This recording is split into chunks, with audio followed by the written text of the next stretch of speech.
If you don't know what World of Warcraft is, first of all, thank God, because you haven't suffered from this addiction like I have.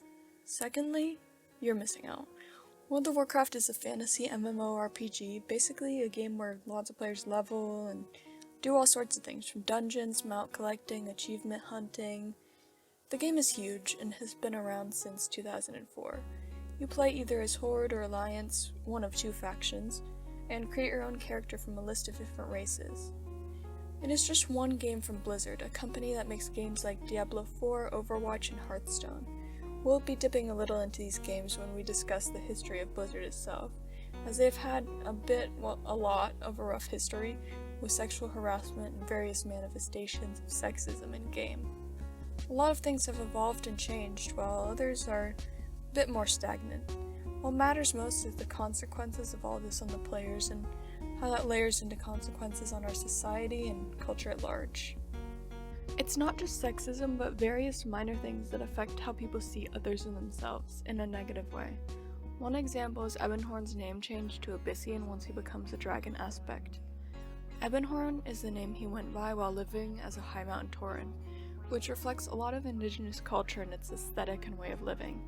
By changing Ebonhorn's name when he moved from his home in High Mountain to the Dragon Isles, players see him losing his culture, being stripped of indigenous identity in order to fit in. This is just one example of how societal norms and erasure of minority identities is seen in WoW. It's not just the game that needs to be changed, but the system of power imbalance and patriarchy. Radical cultural feminism can help us address these issues. Radical cultural feminism is about change, because for them the whole system is rooted in patriarchy, specifically a white cisgender patriarchy. Patriarchy is the system of men's power over women that influences and shapes our culture. Think of things like how the US women's soccer team earned far less money than the men's soccer team despite winning the championship. Many people said, this is because men's games draw a bigger audience, whatever. Well, why is this? And why is people's first thought that the men deserve more money, even when losing? It's often said that life imitates art. This is just a way of saying that our culture in real life is reflected in the art we make, and vice versa, even if we don't intend it to. Radical cultural feminism really focuses on culture, how it's affected by media, and then how that then affects us. One example of this cultural reflection between life and video games is the change in dragonflight to using more neutral pronouns in quest text. This change was made likely because people are now realizing gender is a spectrum, and that your body type doesn't mean you're a he or she automatically. Some people hated this change while others didn't even notice. Either way, Blizzard didn't go back to change the pronouns used in old quests assigned to each body type, so the main problem is the inconsistency of pronoun use. An easy way to solve this would be to just offer the option of choosing your character's pronouns, but Blizzard may be wary given how some people reacted to similar choices offered by big games like Starfield and Baldur's Gate 3. Just imagine a man sitting in a gaming chair throwing a fit, and you've got it about right. Even just subtle things in a video game, like the presence or absence of pronouns, can cause a huge fan reaction. That's because of the pronoun debate going on in real life. Our culture both reflects media, and our media reflects our culture. It's a big cycle. To change public perception and stereotypes and progress toward actual equality for women and men, we need to take a long look at video games' portrayals of society and what messages they're sending. It doesn't only matter what they're adding, but what they're ignoring and how they are limited by our own society. Like I said before, radical cultural feminism looks at the big picture and doesn't think that small changes can fix anything. It's like a band-aid on a bomb or something. Basically, we have to make systemic changes, not small ones. I will not only be looking at this as a feminist, because while radical cultural feminism may focus primarily on the oppression of women, there is no separating someone's other identities from them. Identities of race, disability, sexuality, and all other identities all factor into the discussion. This is called intersectionality, which is all about considering all parts of someone's identity rather than just one. We can use this to consider each individual's unique experiences with multiple identities. Creating your character is one crucial way that players interact with the game, just like in many other games. Just think of how people spend hours in Baldur's Gate 3 or Starfield character creation. And character creation is just one of several ways players can interact with the game. But here's the question. Why is it so important? Well, this video game theory guy named Guy explained how people project their desires, intentions, and goals onto game characters. Even if you don't see your character as yourself, it is in some way an extension of a goal you want realized. And this connection between player and character is only growing, with things like transmog, where WoW gives you more and more options to decorate your character, or the newly added red Draenei skin that lets you be a demon. Some people just want a character that looks cool, and some people realize their true identity through this freedom. Giving male characters the ability to wear dresses and other things could help someone dress in drag if they don't have access to that in real life. Or they could embrace a slutmog, a transmog that is very revealing, to fulfill the desire to wear more revealing clothing. This could be easy for some in real life, but for some it's difficult because of the standards of appearance for women and safety concerns. You've all heard of men catcalling women on the street, probably. In a game, this agency of dressing how you want lets you express yourself in a safer and more accessible way. There's still the risk of harassment online, but in WoW you can block them and curate your space in a way that you just can't do in the real world. For some people, it's everything. I mean, look at this vid. WoW is pretty limited in the initial character creation screen compared to other big games like Baldur's Gate 3. One important thing to keep in mind though is that this is a game that's been out since 2004, and they're working with some old code. No excuses though. Let's look at what the WoW forums has to say about customization. So I asked the forums what they thought about current diversity, or lack thereof, of customization in quests in WoW. This all relates back to some concepts yet another video game theory person had about interacting with game culture. His name is Zimmerman, and basically he said that a few different ways of engaging with a game is meta, using it as cultural engagement, and explicit, how we engage with options in the game. Yeah, that sounds confusing. Basically, the way we talk about a video game can fall into two categories. One is looking at how communities in real life react to and discuss the game. The other is less about these outside discussions and more about actually playing the game and the options it provides you. Combining both of these, I thought it would make sense to use the different choices in WoW to start a conversation with the people that make up WoW culture, its players. First off, let's start with this. The forums are horrifying.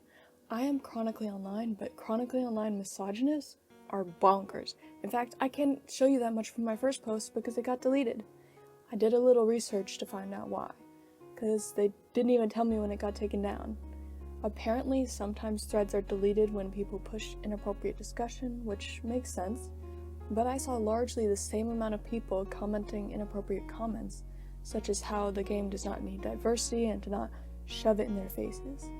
Many repeated the same concern of video games being an escape from the real world. To me, this reads as, diversity is scary and I want to live in a video game of white cis people, please. Another video game theory person, Bogost, said that video games teach us systems, and this lets us identify and critique the systems we already live in. A system is a framework that determines how things are run. Think of the patriarchy, the huge system radical cultural feminists aim to dismantle. Another example is the way the Alliance and Horde themselves operate. The Alliance views themselves as noble warriors out for justice and tends to justify their worst actions with this. During the Jade Forest introduction storyline in Mists of Pandaria, Sky Admiral Rogers of the Alliance orders everyone to kill a bunch of orcs of the Horde who are shipwrecked. This is not a self-defense of any kind. It is just killing out of hatred. This teaches us of a political system which uses noble-sounding causes to defend their actions. So their framework is one of corrupt justification and keeping up appearances. Sounds kind of similar to something, but I can't quite put a finger on it. While they don't have to be an obvious, purposeful critique, games have the power to be. We can look at the political powers in our own world or country and see how, though they may pretend to be noble in their actions, they do horrible things. It's just one kind of system that can be seen in both WoW and our real lives, and there's no erasing the real world. In a game that's massively multiplayer like WoW is, there's a whole shit ton of different people playing with different cultures and ways of engaging with the game. Surprise, you can't escape these people no matter what you say. There are LGBT guilds and roleplay servers with many LGBT people, not to mention the players that don't publicly share their identity.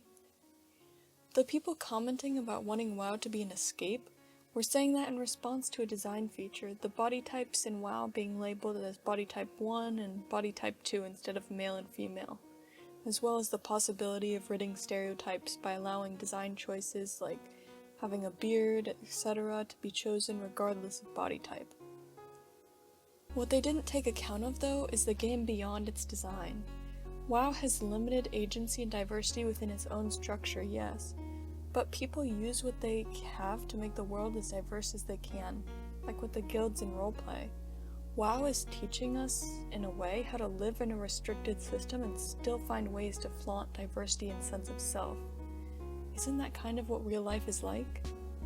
Still, the point is not to encourage a system that limits agency, but to use our engagement with the game to push back and change the system.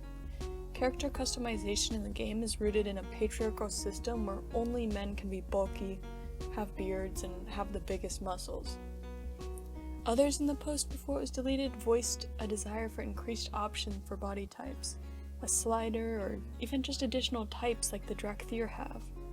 Multiple people called out a need for female bearded dwarves, and I agree. Let the women have beards. The point is that changing the labels on body types is not radical enough of a change. Radical cultural feminism would call for a change to the customization system entirely, and I think that's really what we need. Some old book I found on Google referenced how the places with a majority of female NPCs and starter zones are only the Night Elves and Blood Elves, regarded as the hottest races in the game. This shows how the game designers are catering to a real-life patriarchal view that prioritizes the appearance of women over anything else. This shows that radical cultural feminism is right. While WoW may add in other things to promote diversity, there's still this underlying system that prioritizes men in our culture. Other races where the women aren't as attractive don't have as many women NPCs in their zones. And to be clear, this is attractive from a male point of view. This not only reflects real-life views, but perpetuates them. If you're constantly seeing hot female night elves and not many female dwarves, you may start to think all women should look a certain way.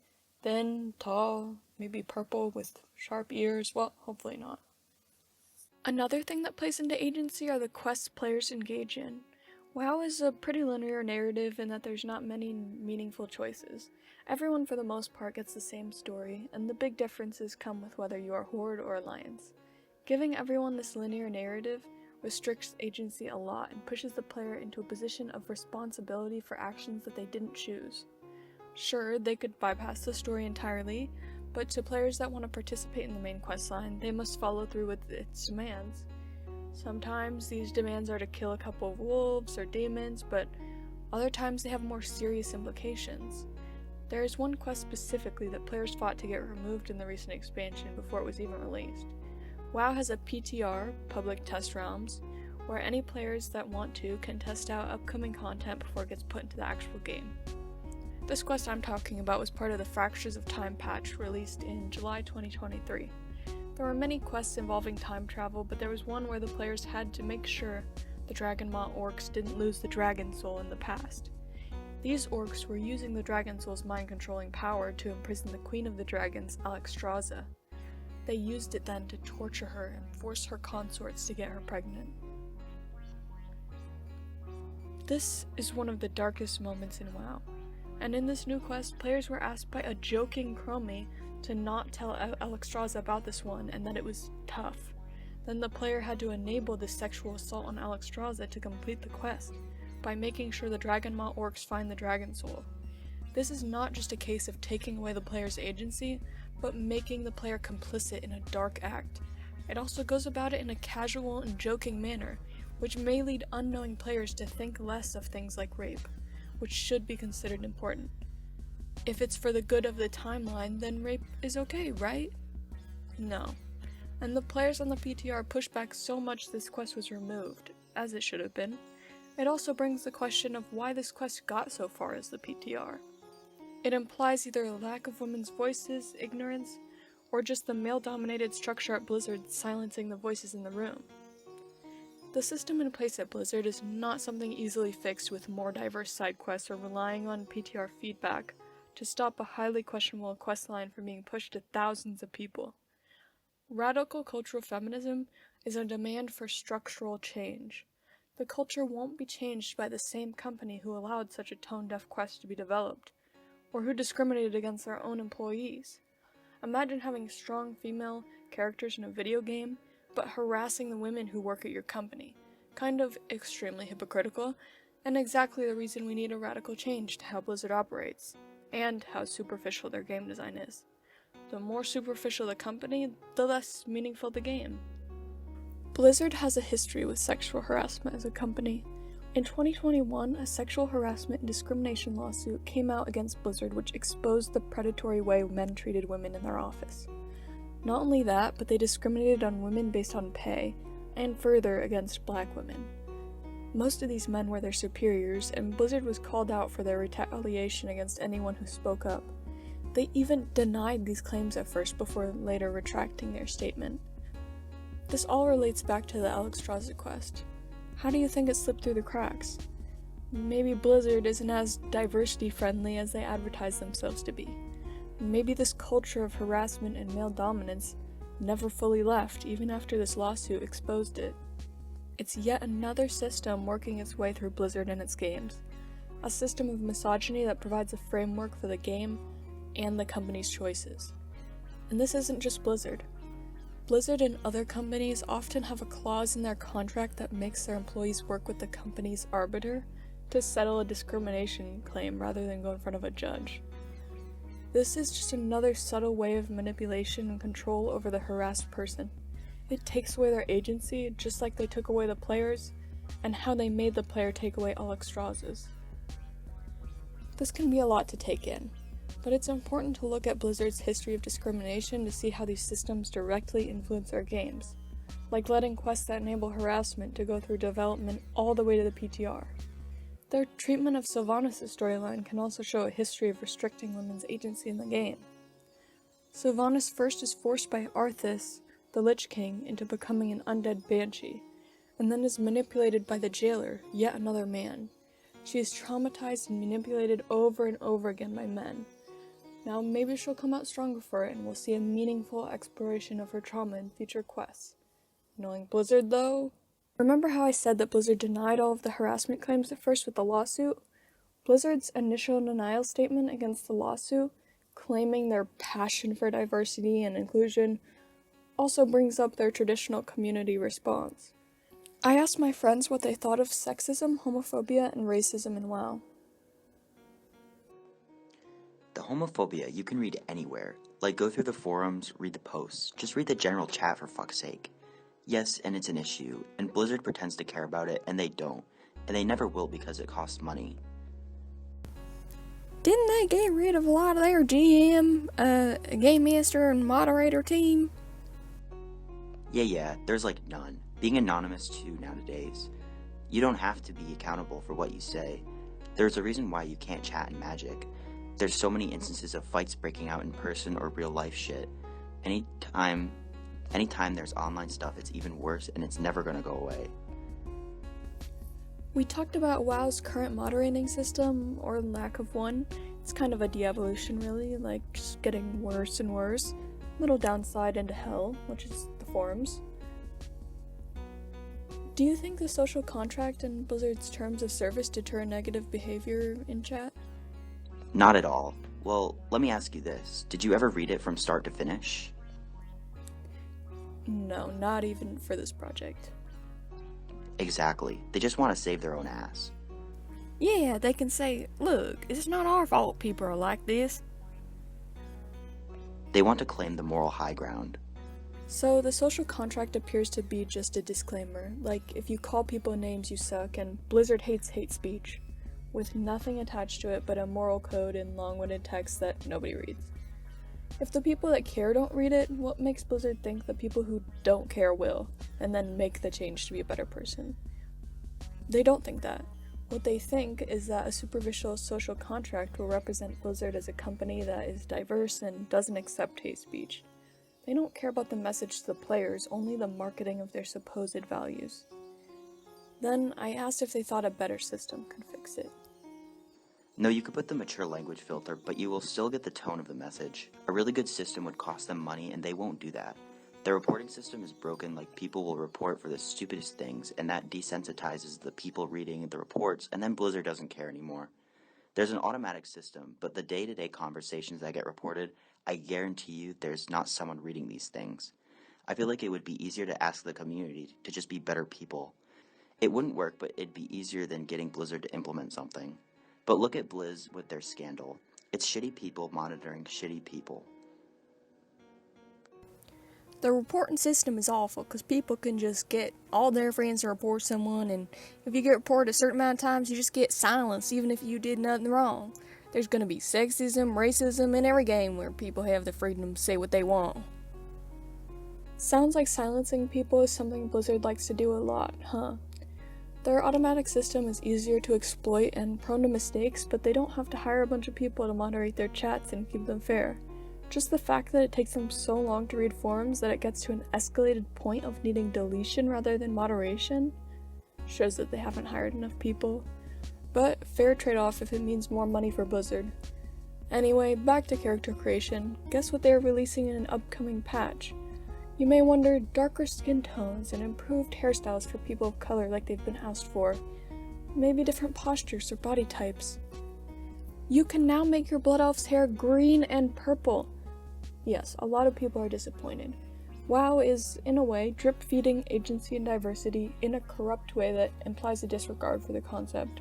Do they really care about giving players agency when they throw in these colorful hairstyles instead of something that could be important to people of color playing the game?